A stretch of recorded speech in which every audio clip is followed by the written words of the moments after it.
भारत का इतिहास कुछ नामों को अमर कर देता है और कुछ नाम इतिहास की भीड़ में धीरे धीरे खो जाते हैं। आज हम बात करेंगे एक ऐसे सम्राट की जिसके बिना न चंद्रगुप्त का साम्राज्य टिकता और न ही अशोक महान जन्म लेता। उस सम्राट का नाम था बिंदुसार। महान सम्राट चंद्रगुप्त मौर्य के पुत्र थे। बिंदुसार का बचपन राजमहलों की सुख सुविधाओं में नहीं बल्कि अनुशासन, युद्ध कला और राजनीति की कठोर शिक्षा में बीता। कहा जाता है आचार्य चाणक्य स्वयं उनकी शिक्षा पर नजर रखते थे।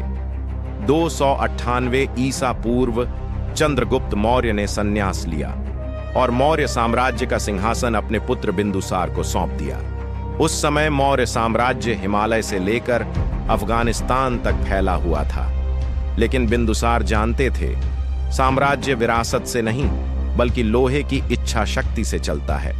बिंदुसार ने उत्तर भारत को स्थिर किया और फिर अपनी दृष्टि डाली दक्षिण की। बिंदुसार का शासन दयालु कम और न्यायप्रिय ज्यादा था।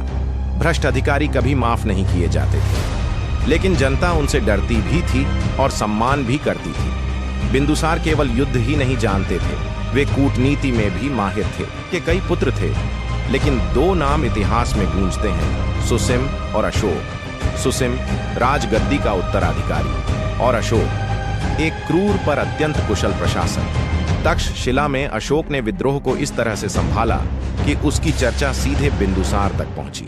बिंदुसार अशोक से प्रेम करते थे, लेकिन उससे डरते भी थे।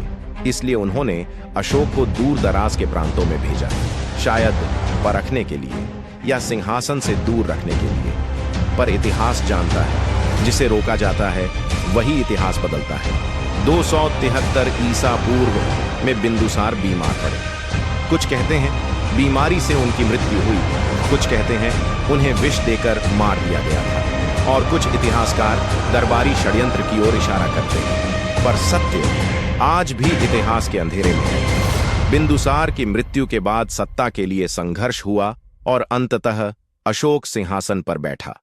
यदि चंद्रगुप्त नींव थे, यदि अशोक शिखर थे, तो बिंदुसार वह स्तंभ थे जिस पर पूरा साम्राज्य टिका था।